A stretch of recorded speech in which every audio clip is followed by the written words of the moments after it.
Our next journey is towards the orange-reddish planet, Mars. The way NASA recorded sounds on Mars is a little bit different than Earth. Instead of using plasma waves and then converting those waves into sound, there was actually two specialized microphones on the Perseverance rover, capturing everything from wind and the rover's own mechanics. So this next recording is from that machine. Hope you guys enjoy this one, and let's dive in.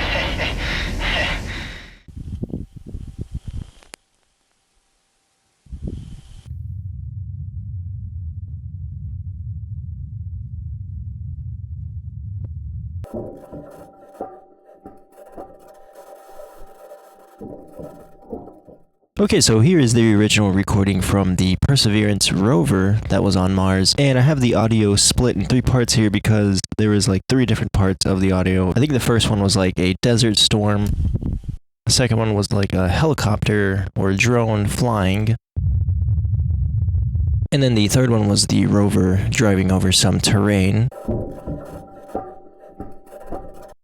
So yeah, it's pretty cool. Let's go ahead and dive right in. I want to edit each one of these a little bit differently. So for the first part, or for the first part of the sample, I think I want to go ahead and choose a specific part of the sample and turn that into something. So let's just go ahead and scroll through.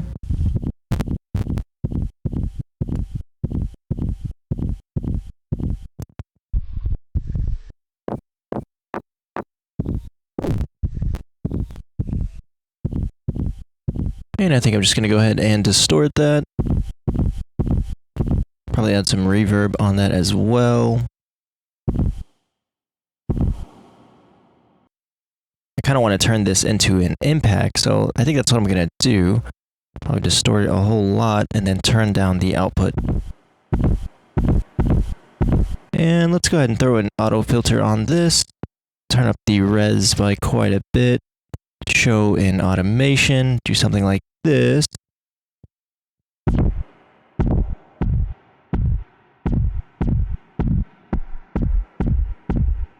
Maybe even throw a saturator after it as well.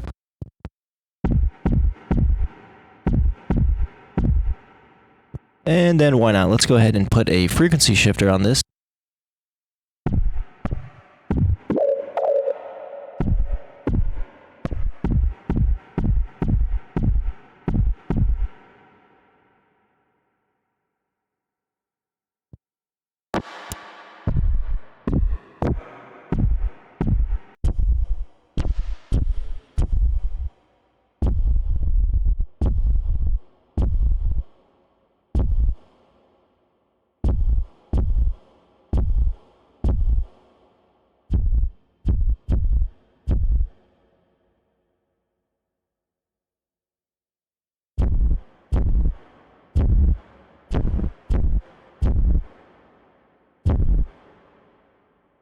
And I think I might go ahead and automate the frequency shifter.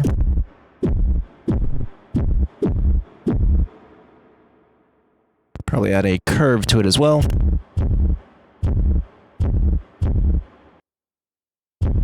And then just tweak around with some things such as the filter.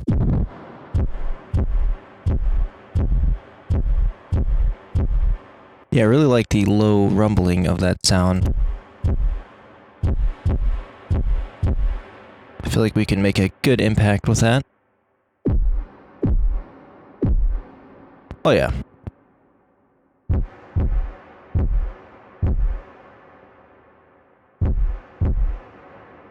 Whoops. And I'm gonna actually boost the low end a little bit more with a EQ8. And then finally, I think I'm just gonna compress the heck out of the signal.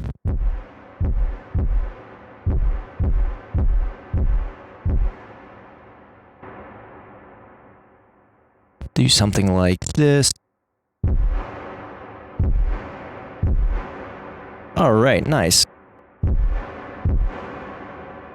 So that is our first sample. Whoa! Why did it sound different the first time? That was weird. Huh. Okay. So if I play it from here, sounds different, but when I play it before the sample, get more of a crunchy impact. I like the way that sounds. A lot of distortion, but I really like that. So I'm going to leave that as is. And then we have this low rumbling here, so we're going to go ahead and process this a little bit differently. I have a frequency shifter on here, but I think I'm going to go ahead and get rid of that.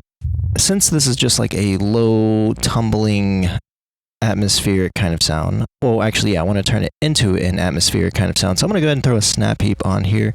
And I like to do this where I add a bunch of bandpass filters and make them very narrow with the filter slope to get some very resonant frequencies out of our sound here. That's weird. Not sure why it's not playing out of the first group. I'm going to go ahead and delete that and try again, maybe?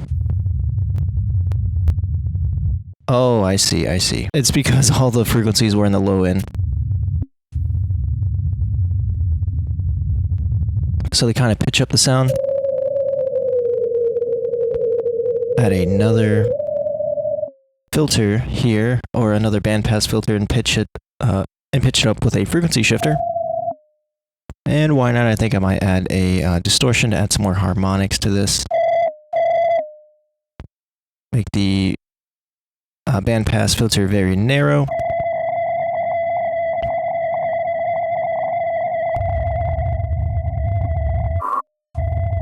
And I'm going to grab an LFO and turn this into a sine wave. Just have a little bit of bipolar modulation happening with the cutoff. I'm going to have it going really slow.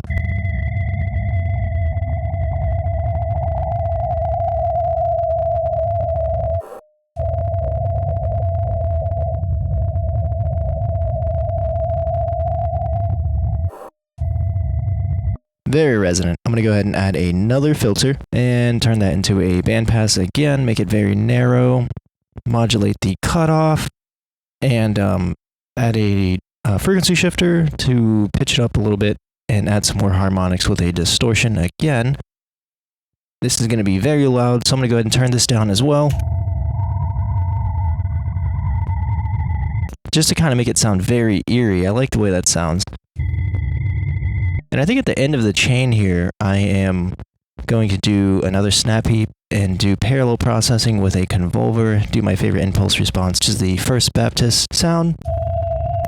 Ooh my gosh, yeah, that's eerie. Alright, cool. Maybe I'll preserve the low end, so I'm going to use a high pass filter.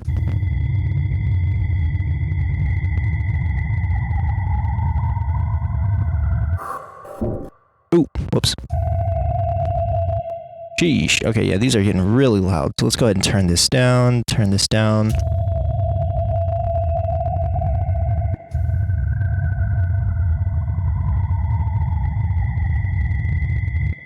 Maybe we can even compress the signal a bit.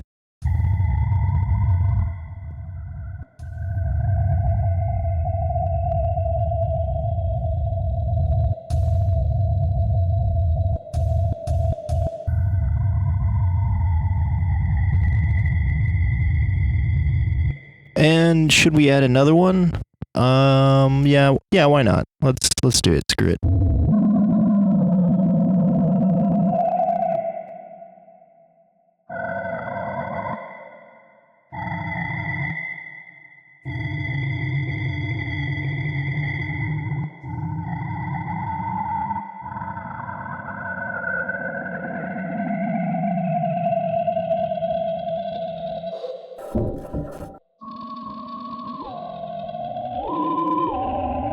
Actually, I kind of like it without the ring mod. And let's go ahead and add a shaper.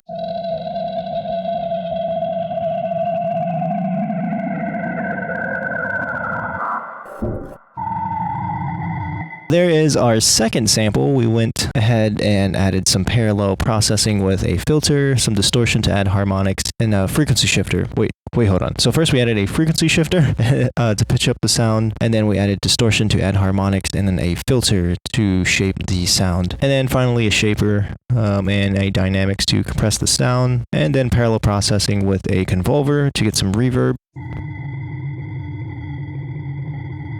just to get something kind of eerie. And then this is our last sample right here. And I really like the way this sounds right here. It's like a little percussion noise. And I think I want to turn this into a percussion sound. So I'm going to go ahead and mess with this sample.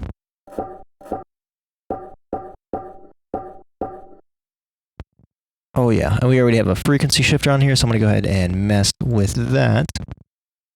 Kind of automate it like this. Oh yeah, that's perfect, dude.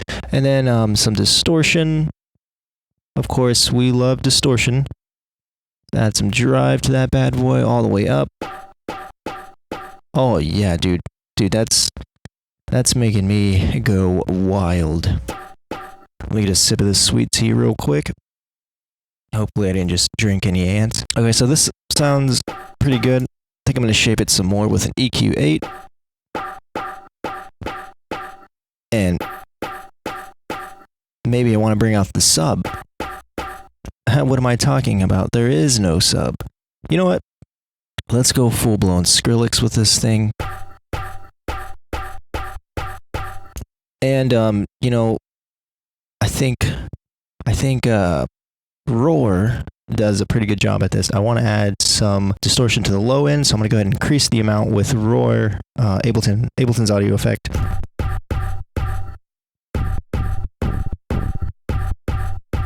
Oh yeah, feedback. Nice.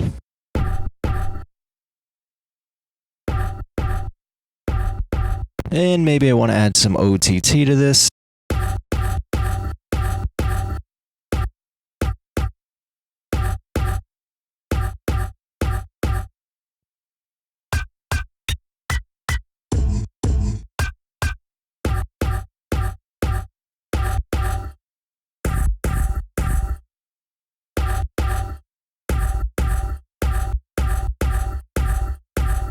It sounds very rough, but I like that. I like the way it sounds.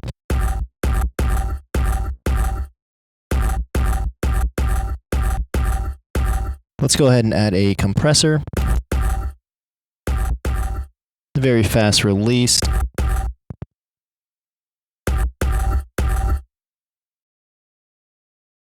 And then we might just cut the low end a little bit.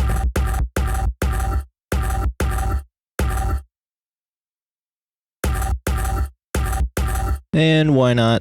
I'm just going to add a clipper. Probably don't have to add a snap heap for this, but I'm too lazy to grab the clipper inside of the plugins folder.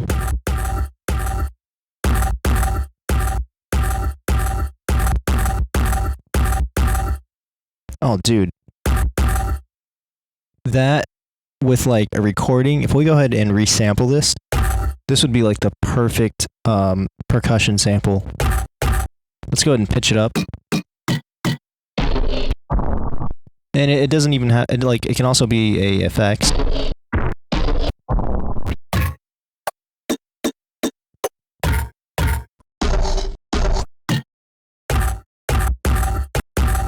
Oh yeah, that is perfect. Alright, I hope you guys enjoyed. And just for the timestamps, this is the original recording.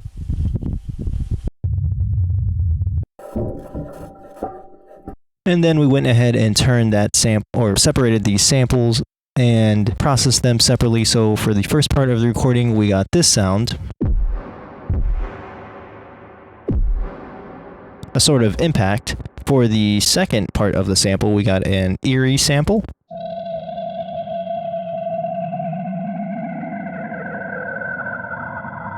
Doing some parallel processing with bandpass filters. And then for the third part of the sample, we got this percussion hit.